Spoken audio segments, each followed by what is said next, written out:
Lucas Papaw. So yun guys, parang sagret na, and gusto ko lang ipakita ang cute ng bag ko. Sa Pilipinas ko pa ito nabili, alam niyo ba? Tapos di ko rin siya na magamit kasi parang, yan, Alberto bag, yan siya guys.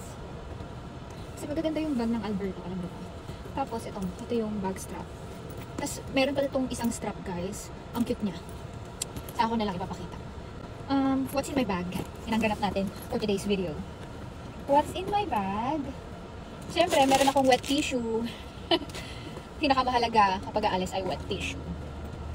Tapos, syempre, kasya dito sa bag na to, ang wallet. Okay? Ano pa ba? Ayan. Tapos, mga makeup. Tadaan! Yan. So, yun lang din naman ng bag ko, guys. And, of course, my phone. Ayan. So, what else? You wanna see what's inside? Pinakita ko na, di ba?